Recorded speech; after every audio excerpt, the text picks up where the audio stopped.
There are so many things, madam, that I've not told you. Yeah, I've been dead. I went to heaven. God sent me back. Died as in Died dead. I was ill. I was on the table. I was on the bed with the doctor and the nurses. It was typhoid, malaria, typhoid, and like that. So I didn't know when I passed on the bed. All I saw a tunnel with a light at the end of the tunnel. So I was running towards the lights. Then I got to the end of the tunnel. As soon as I came out, I saw 2 angels by my side. 2. So when you die, there are always 2 angels, left and right. Let me stop you on that. We're going on a short break. Even me, I'm dazed. We'll be right back. Okay. Welcome back, viewers. So you were talking about how you were ill, you had typhoid, and you were on the sick bed, and you died. Yes. And you found yourself outside the body. Okay. Outside the body experience. I said I saw a light at the end of a tunnel. Yes. Then I ran after the lights. Okay. Then I came out of the tunnel. I see 2 angels by my side. Okay. They didn't touch me, but there was a force that lifted us like that. I was in the middle. Okay. Then we're going, ascending and ascending. Then we got to a place. They were no longer with me. Then I faced a wall like this, but it was greenish, like grassy wall. Okay. There was an Holy Bible on the wall and a head of a man, like a white man with the blonde hair there. So while I was looking at it, I heard music, beautiful music going on the right side of me. So I looked to this side. I had beautiful music that I've never had, and I don't think it's not something I can express right now. So then I saw a throne. I don't think it's something I can say here, but I saw a throne, a mighty throne.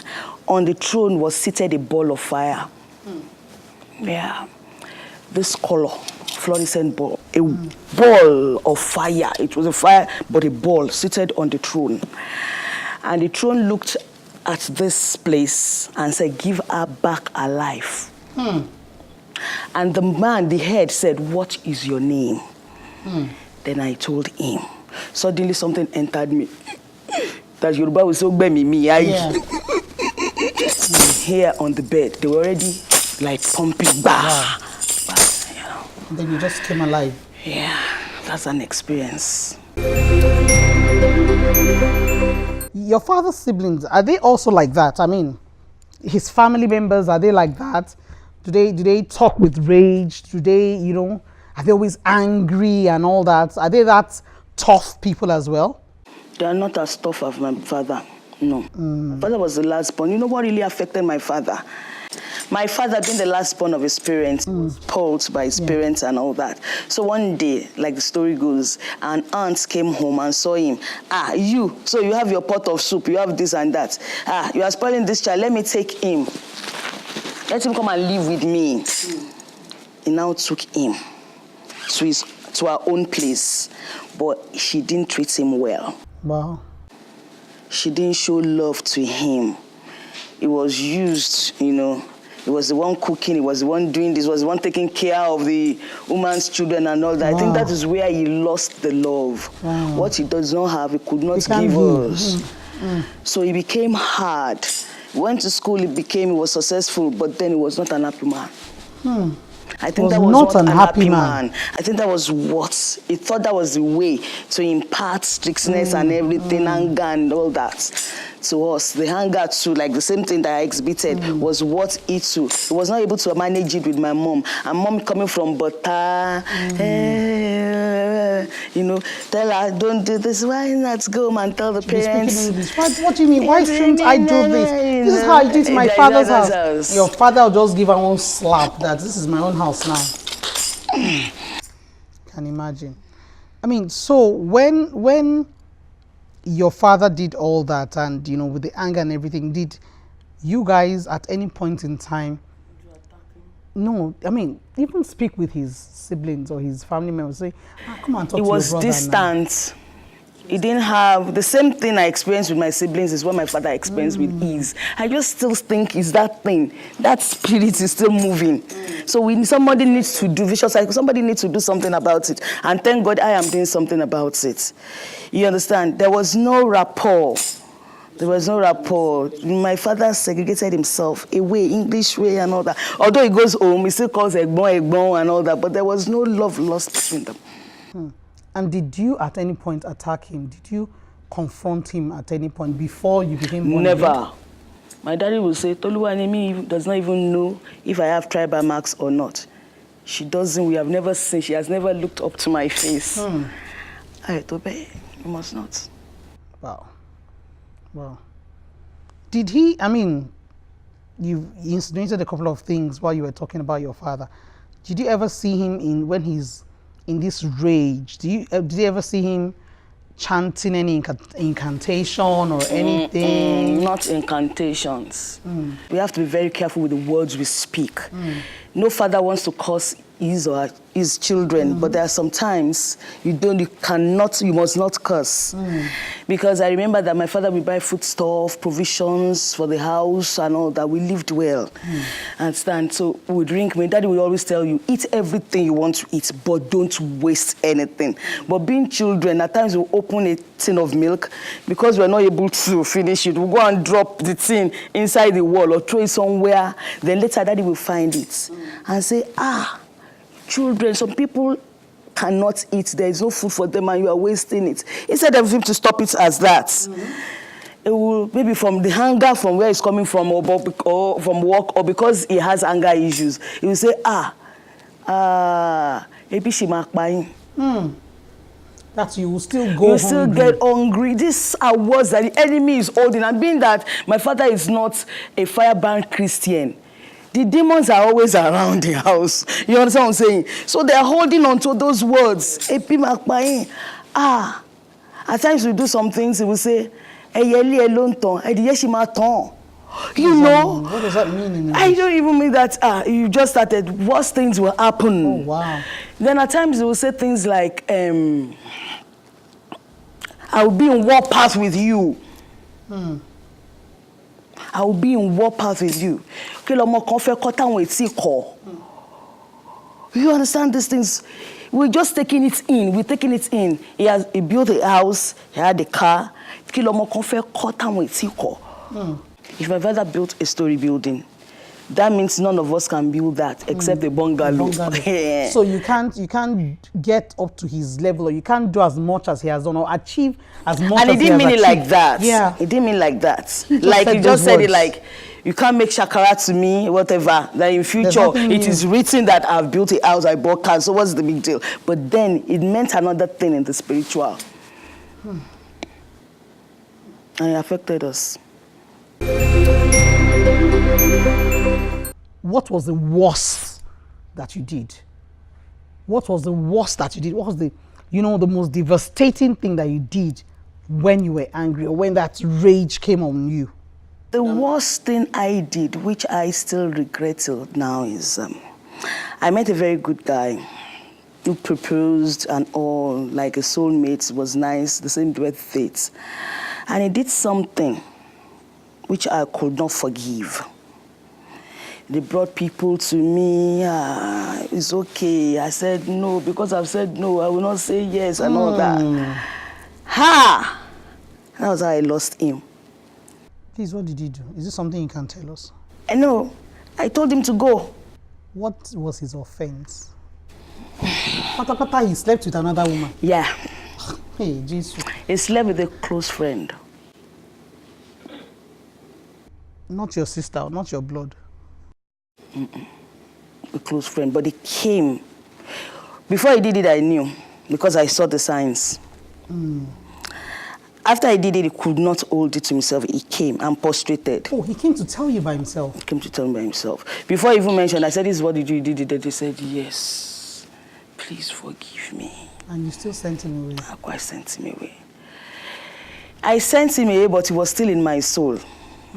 But because of the pride, I told you, I cannot, if I start to praise myself now, so many people will know where I'm coming from. Wow. Those are the things my grandparents taught me. When they start begging me, when I'm angry, they will hold me and they start praising me.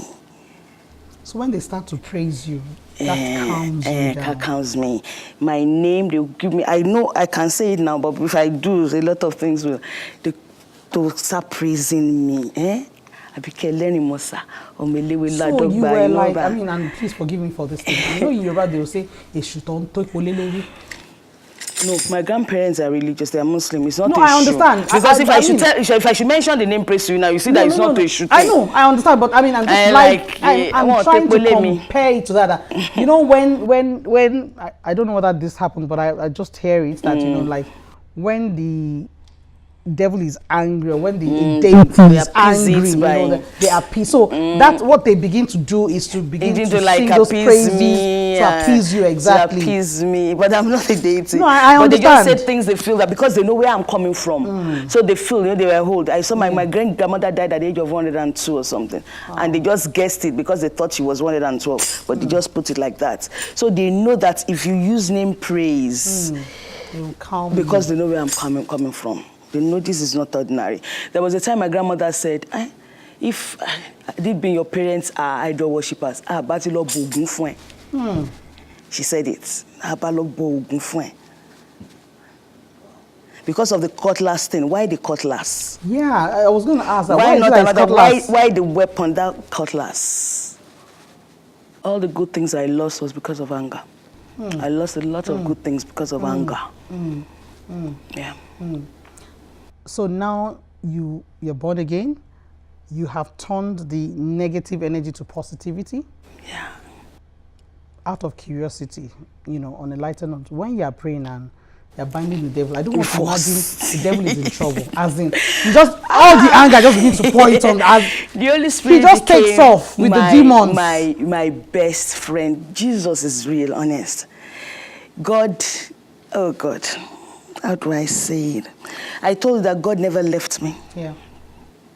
He has always been the force behind, because there was an elderly man that told me, thank God you are not a man. Yeah. You will have been dead. Yeah.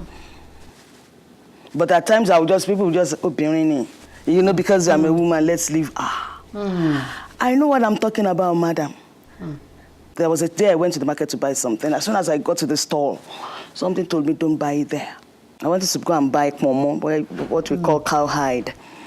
So when I got to the woman's stall, I saw that it was not the woman I used to buy things from. I just backed her in order to go away. She said, is this one too much for you? Too expensive. It's too expensive for you. And for 20 naira. The woman said so. Do you want 6 for 20 naira? That was when I knew God has already dealt with me. I just went back to her and said, Madam, why must you say this to me? It's not so.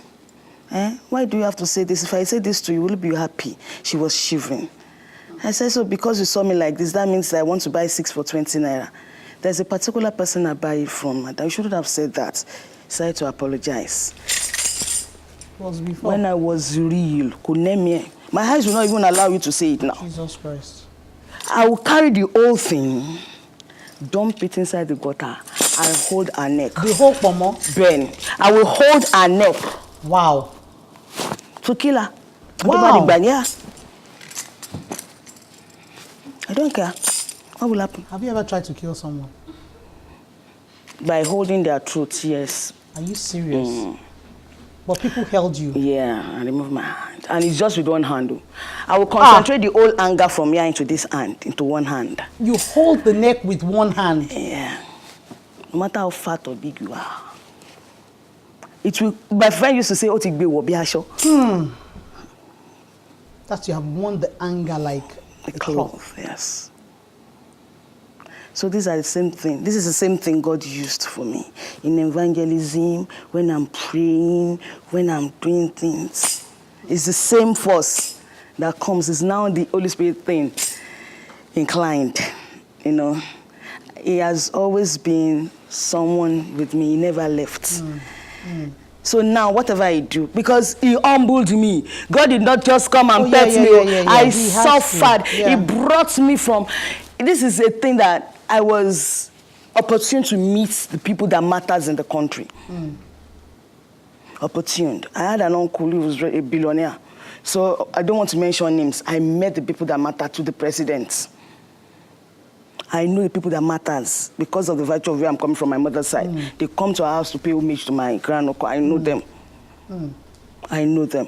But I was a proud person. Very proud. But God dealt with me. Yeah. There was a day, that was 1996 or so, I woke up from my bed. I just realized that my mattress was on the floor. I was using my chest to rub the floor. Then I was asking, I said, Lord, what are you trying to tell me? He said, I'm teaching you to be humble. This is the level you have to get. I got to that level. He took everything away from me that I had to look up to those people that I looked down on for food. You now have to look up to them. Yeah, for food. For everything. I came down. If I want to talk to you, I'll first name praise myself. Emi almost,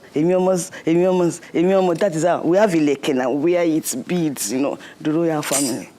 God took it all, brought me down to the level of nothing. Nothing. So I had to look up to him. So he humbled me. When you have to go and beg someone that you're older than, like 17 years, and say, oh, they are for me. Hi. So he humbled me. God humbled me in order to walk in me. So by the time he started walking in me, I could not.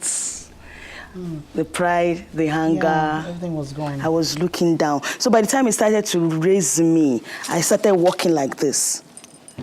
People will ask, why are you walking like that? I said, I cannot raise. It's God that is lifting me up. I cannot raise. It is people that start telling me. I remember that I greet everybody like this now. No matter the level of what we are in the church and everything, I greet everybody, mama. So I was greeting one of our regional overseers. He said, stand up, you're a servant of God. You don't go like that to me too. Don't you know what you have?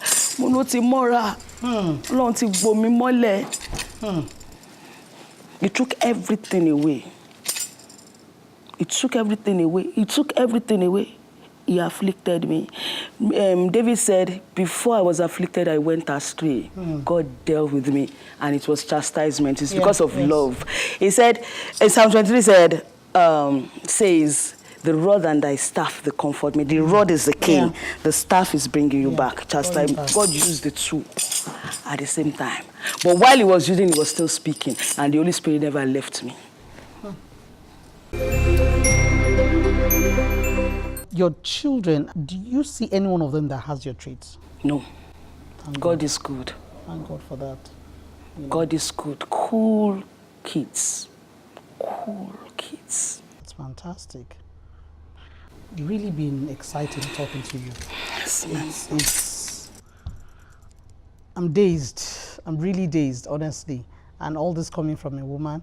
But most importantly, we thank God that you are who you are today. You have turned 360 degrees, and you are using the energy positively now. Yes. Right. We really appreciate it. I'm sure the viewers at home must have learned I have learned a lot. Please. And excuse me, to conclude that story of the guy, I want to conclude it. Okay. The guy I told to go. All the while, when I told him to go, I never knew what I was missing. But he loved me, really love, and I really, I think I liked him, like that. The day he was to get married, I didn't know. He came to our place. We talked for hours. The following day was Saturday, so I just called him on his line. So there was noise at the end of the line. Someone said, hey, call back. Well, I said, okay. The following day, which was Sunday, he came over to my place. Are you serious? Yes. We started talking and talking, but all the while, his hand here was in his pocket. Oh my God. So when I saw him to his car, somebody said, Emma Binusa, I was not able to come to your wedding yesterday. That was how I got the news. The shock of my life. I knew I was going to go, but devil is a liar. As soon as he couldn't even get himself to leave you. He couldn't tell me, So when the person said, I'm sorry I didn't come to your wedding yesterday, I said it was like a veil. Something just, what happened? I started running. I ran into my house. I fell on my knees and I started crying. I knew I lost something. He ran after me. He fell on his knees and he was crying. Oh my God. Then I knew I lost something. Look at when they waited till when, I could not get him back to unveil me. That's what I'm trying to tell you. Thank you very much, Evangelist, for coming on the show. We're going to have you back.